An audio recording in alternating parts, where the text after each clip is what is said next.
నేను home minister అయి ఉండి ఏం ప్రయోజనం? నా బిడ్డను కూడా ఎత్తుకుపోయాడు. పోలీస్ డిపార్ట్మెంట్ ఏం చేస్తోంది? ఏం చేస్తారో ఎలా చేస్తారో నాకు తెలియదు. ఈ రోజు సాయంత్రానికల్లా నా బిడ్డ ఇంటికి చేరాలి. మంత్రి గారిని ఇప్పుడు కలవడం కుదరదు. ఆయన కూతురు కనిపించలేదని టెన్షన్ లో ఉంది. మా ఇద్దరు కూతుళ్ళు కూడా కనబెట్టలేదయ్యా. టూర్కెళ్లిన 3 కాలేజీ అమ్మాయిలు కనబడకుండా పోయారు. వాళ్ళని వెంటనే కనిపెట్టకపోతే అది మన డిపార్ట్మెంట్కే అవమానం. ఆ అమ్మాయిల్ని కనిపెట్టాల్సిన బాధ్యత మిస్టర్ దేవరాజుకు అప్పగిస్తున్నా.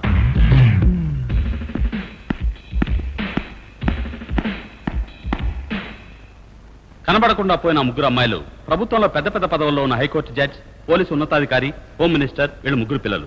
3 రోజుల్లోగా వాళ్ళని కనిపెట్టి తీరాలి. 3 రోజులు అవసరం లేదు సార్, 24 అవర్స్ లో కనిపెడతాను.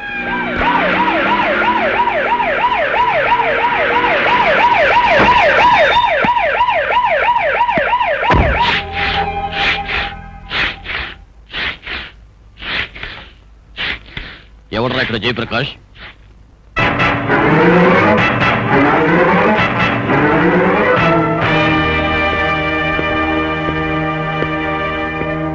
నేనే.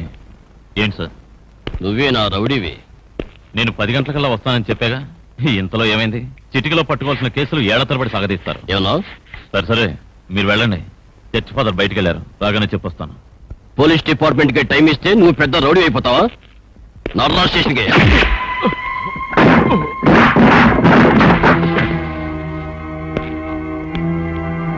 సార్, శవపేటకి చేసేవాళ్ళంతా శివాలెత్తిపోతుంటే పోలీసు వాళ్ళు చూస్తూ ఊరుకోవాలా? ఏ కానిస్టేబుల్, హ్యాండ్ కప్స్. ఎక్కడ దాచావురా 3 అమ్మాయిల్ని?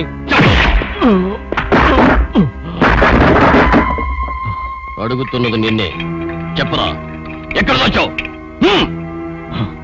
ఎవరిని అడుగుతున్నారు? ఆ 3 శవపేటలు ఎవరి కోసం చేసావో ఆ 3 గురించి. నాకేం తెలీదు. వాళ్ళని ఎక్కడ దాచావో మర్యాదగా చెప్పు. చెప్పరా?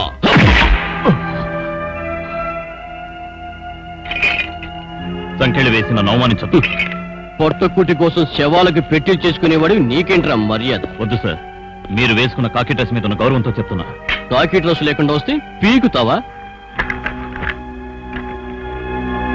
కాకి డ్రెస్ పవిత్రమైంది అని నువ్వు చెప్తున్నావు.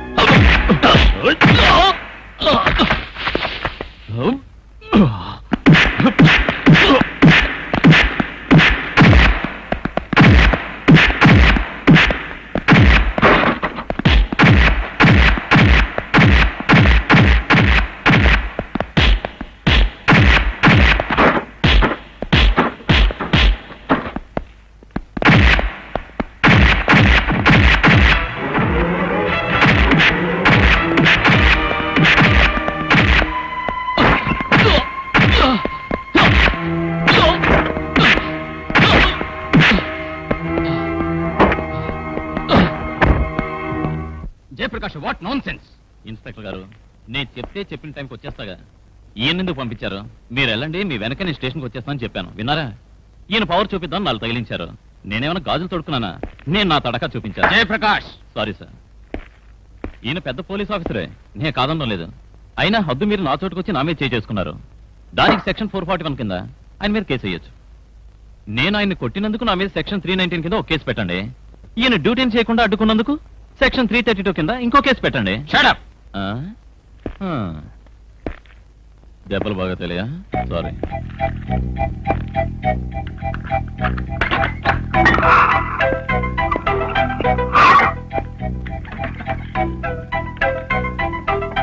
వీడి మీద ఇంకేమైనా కేసులు ఉన్నాయా? ఇన్స్పెక్టర్ గారు, ఇదిగోండి.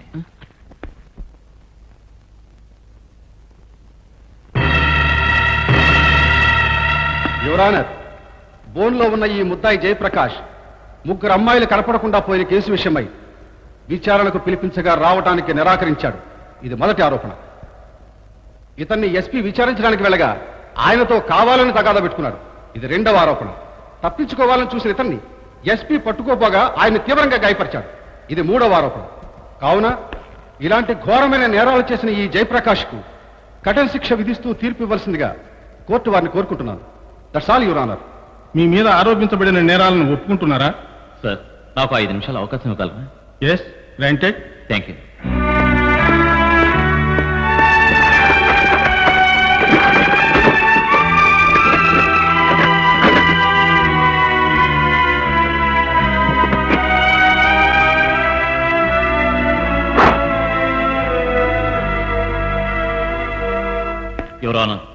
ఇలా ఒక నేరస్తుడిగా మీ ముందు నిలబడటానికి కారణం మీరే.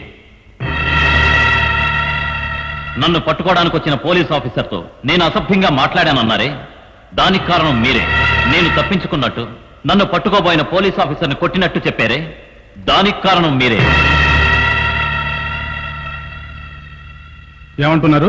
గతంలో ఒకసారి నేను చిన్న తప్పు చేసినందుకు నాకు 3 మాసాలు జైలు శిక్ష వేశారు. శిక్ష అనుభవించి తిరిగి వచ్చిన నేను ఇంకా మారలేదంటారా? జైలు నుంచి బయటకు వచ్చాక పోలీస్ కేడీ లిస్టులో నా ఫోటో ఎందుకు ఉంచారు? ఎవరు తప్పు చేసినా నన్నెందుకు పోలీసులు ఇంట్రాగేట్ చేస్తున్నారు?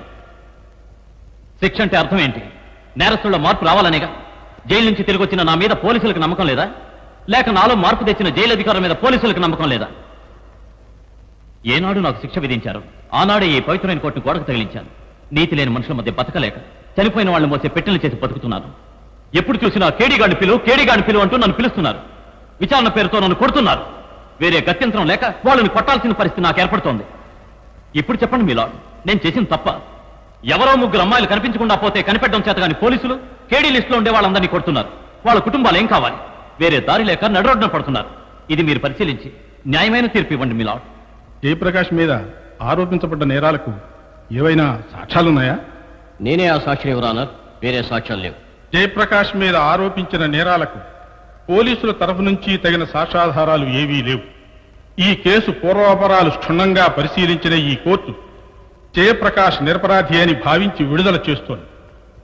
అంతేగాక జైలు శిక్షను అనుభవించి నేరస్తులు తిరిగి విడుదలైనప్పుడు వారిని పోలీస్ స్టేషన్లో కేడీ లిస్టులో చేర్చకూడదని కూడా ఈ కోర్టు ఇందు మూలంగా ప్రభుత్వానికి సిఫార్సు చేయడమైనది.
మంత్రి కూతున్న ధైర్యంతో చేతిలో కర్ర తీసుకుంటే ఏమైనా చేయగలవా? నువ్వెవరు? ఎందుకు మమ్మల్ని 2 రోజులుగా బంధించావు?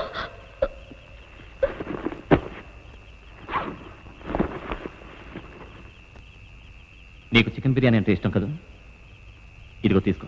నాకే వద్దు. నేను నా లవర్ లేకుండా ఫోన్ చేయను. అతను నా కోసం 2 రోజులుగా పస్తులతో చూస్తుంటాడు. ఎక్కడ? పబ్లిక్ గార్డెన్స్ లో. నిన్న అక్కడ పంపడం కుదరదు. అతని పేరేంటో చెప్పు, ఇక్కడ తీసుకొస్తాను. వద్దు, అతను అక్కడే ఉండని. లవ్వా, ఇలా చూడు, నా కస్టడీలో ఎవరు పస్తులు ఉండకూడదు. తిను. ఏయ్, తిను. అలా చూడకు. అలా చూస్తుంటే రేప్ చేయబోతున్న వాడిలా కనిపిస్తున్నావు. అదంతా చాలా తప్పు. నన్నేం చేయొద్దు. నాకు భయంగా ఉంది. జడ్జి గారు, అమ్మాయి నీకు నాన్ వెజ్ నచ్చదు కదా, నీకు ఇష్టమైన పులిహోర తీసుకొచ్చాను, తిను.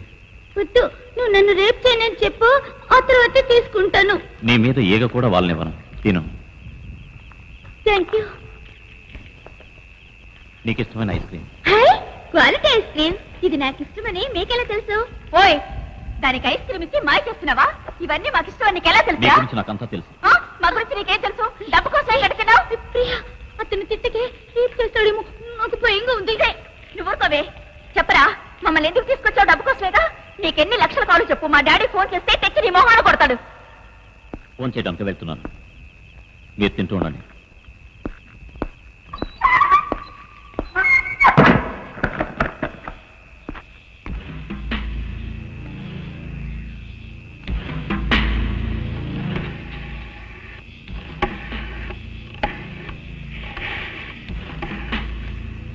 హలో హోమ్ మినిస్టర్ గారి పేరు మాట్లాడుతున్నా. నేను మంత్రితో మాట్లాడాలి. ఇప్పుడు ఎవరితోనో మినిస్టర్ గారు మాట్లాడు. ఆయన కూతుర్ని కిడ్నాప్ చేసిన వాడితో మాట్లాడరా? సార్ సార్ మీ అమ్మాయిని ఎత్తుకున్న వాడు లైన్ లో ఉన్నారు సార్. అలాగా? హలో, నేను హోమ్ మినిస్టర్ నాగరాజు మాట్లాడుతున్నాను. మా అమ్మాయి ఎక్కడుంది? అది ఎలా ఉంది? ఆవిడకేం కాలేదు, కానీ ఎంతైనా మీలాగా బెడ్రూమ్లో వేసి బాత్రూంలో వేసి మెయింటైన్ చేయలేను కదా. లైట్ లేకుండా కాగడా వెలుతురులో భోంచేస్తోంది. అయ్యో, అమ్మాయిని చిత్రాలు చేస్తున్నాడే. హలో హలో, నీకేం కావాలి చెప్పు, నేను ఏర్పాటు చేస్తాను. నేను చెప్పే శ్రద్ధగా విను. ఇంకో 2 రోజుల్లో ఉరికంబ ఎక్కబోయే పార్వతమ్మ ఉరి శిక్షను రద్దు చేయాలి. ఆ? అందుకు చట్టం ఒప్పుకోదే. మీ అమ్మాయిని వదిలిపెట్టడానికి నేను ఒప్పుకోనే. వద్దు వద్దు, పార్వతమ్మ గురిశిక్ష ఆపించాలి, అంతేగా? మా అమ్మాయిని వదిలేస్తావుగా? ముందు నేను చెప్పింది నువ్వు చెయ్యి. హలో హలో హలో, ఏమన్నాడు? వాడేం డిమాండ్ చేశారు సార్? పార్వతమ్మ ఉరిశిక్షను ఆపించమని డిమాండ్ చేస్తున్నాడు. అంటే వాడెవడో అర్థమైందా? వకీల్ జయప్రకాష్. నేను అప్పుడే చెప్పాను పార్వతమ్మకు ఉరిశిక్ష వద్దు వద్దు అని. పవర్ చేతుల్లో ఉందని సంతకం చేయమని బలవంతం చేశారు. ఇప్పుడు ఏమైంది? నా కూతురి గతి ఏమైందో తెలియటం లేదే.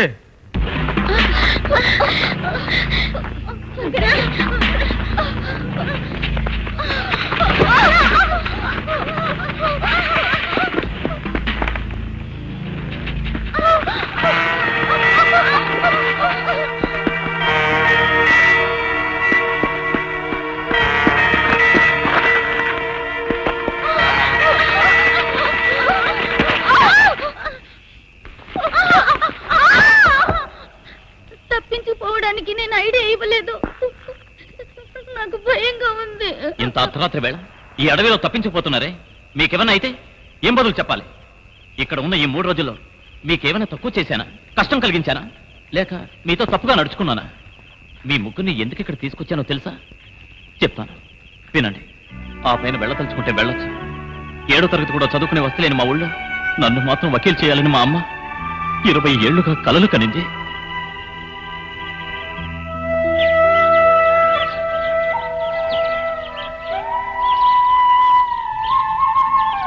ఈ ఊరు పక్క రాకుండానే నీ కొడుకుని వకీల్కి చదివించావు. తీరా ఇప్పుడు వస్తున్నాడని తెలియగానే ఇంత తొందరపడిపోతున్నావేంటత్తా?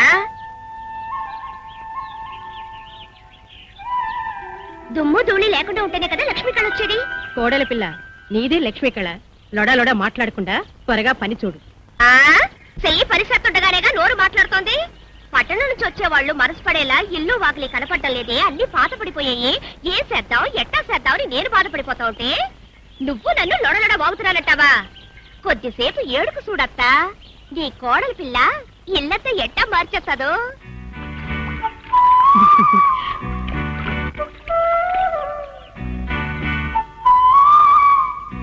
ఏవతా, నీ కొడుకు నాకంటే పొడుగా?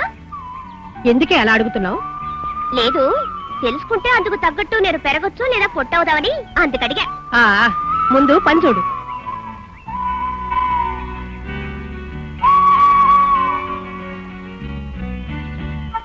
ఏ సాపలమ్మాయి, మా చెల్లెలు పెద్ద మనసైంది, సాపేయడానికి రమ్మంటే రాలేదే? ఏయ్, ఎవరే నువ్వు? నా కోడల్ని చాపలమ్మాయి అంటున్నావు? నా కోడలు చాప వేయడానికి రాదు, నువ్వు పో. అట్ట పెట్టత్తా. నువ్వు కానీ కోడలా?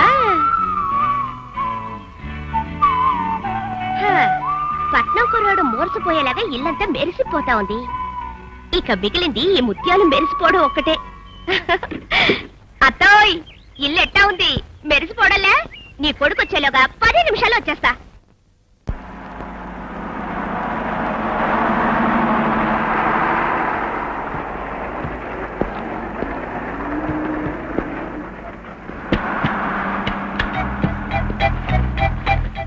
ఏంటి ప్రకాష్, ఇంకా కాన్వకేషన్ జరగలేదు, అప్పుడు నల్లకోటేసినవండి. ఈ డ్రెస్ లో చూస్తేనే మా అమ్మ సంతోషపడుతుందిరా. ఓహో, ముందుగానే కుట్టించుకున్నావా?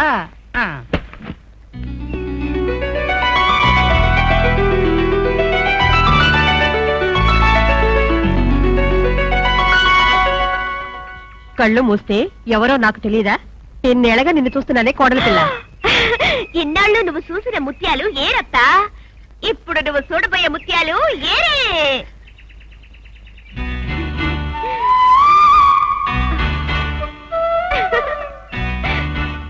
ఏమిటి ఇది?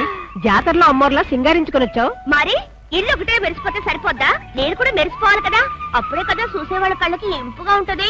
అందుకే హడావుడుగా అలంకరించుకొని ఉన్న పడగా పరిగెత్తి వచ్చేసాను. ఎక్కడా నీ కొడుకు ఇంకా రాలా? అమ్మా,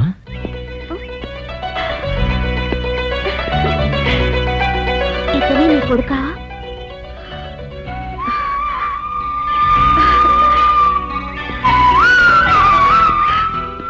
అమ్మా, ప్రకాష్, అమ్మా, నువ్వు ఆశపడినట్టే నేను వకీలయ్యానమ్మా. బాబు, నా బిడ్డ వకీలయ్యాడు, నా బిడ్డ వకీలయ్యాడు. ప్రకాష్, నీ కన్న తల్లిని చెప్తున్నాను. న్యాయమైన కేసు ఎవరి కేసైనా సరే అది నువ్వు వాదించాలి. అందుకు ప్రతిఫలంగా 36 రూపాయల 50 పైసలు మాత్రమే తీసుకోవాలి. ఏంటమ్మా బాటా చెప్పుల్లా రేట్ చెప్తున్నావు? కారణం ఉంది. సరేమ్మా, నువ్వు చెప్పినట్టే చేస్తాను. ఎవరు బాబు ఈ అబ్బాయి? అమ్మా, ఇతను ప్లీజ్ ప్రకాష్, మా వంశం గురించి నేనే చెప్తాను. పాలడుగు పాపయ్య గారు అబ్బాయినండి, పేరు కృష్ణమూర్తి అండి. 10 ఢిల్లీ గదులు మాకున్న ఆస్తి అన్ని అమ్మేసి వకీల చదువుకి వెళ్ళానండి. 10 గదులు పోయాయి, వకీల చదువు పోయింది. అందుకని మన ప్రకాష్కి వచ్చే కేసులకి మంచి మంచి ఐడియాలు ఇద్దామని వచ్చానండి. కాదు అడ్వైజ్.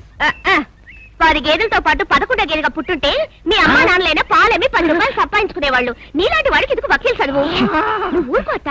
ఈ ఊర్లో వకీలంటూ నీ కొడుకు మాత్రమే ఉండాలి. నీ కొడుకు వకీలు, ఈడు వకీలా? మొహం చూడు. ఎవరమ్మా ఈ కొండముచ్చో? దొన్నపల్లికి తెల్ల సొక్క వేసినట్టున్నావు, నన్ను కొండ ముచ్చంటావా? నువ్వు పాలాడు కిట్టమూర్తివైతే నేను ఈత కొట్ట ముత్యాల్ని. ఈవిడ నా అత్త. ఏయ్, దూరంగా నించో. ఎవరే నీ కత్తగారు? నేను మీ నాన్నకు తోడబుట్టిందానా లేక నీ మేనమావ పెళ్ళాన్నా? వచ్చిన వాళ్ళతో వాగడం మానేసి సంతక టైం అయింది, నువ్వెళ్ళు. ఎవరమ్మా? కావాల్సిన వాళ్ళమ్మాయా? అదేం కాదు బాబు, ఎవరో చాపల ముక్కునే పిల్ల, అప్పుడప్పుడు వచ్చిపోతూ ఉంటుంది. నువ్వు రా రా.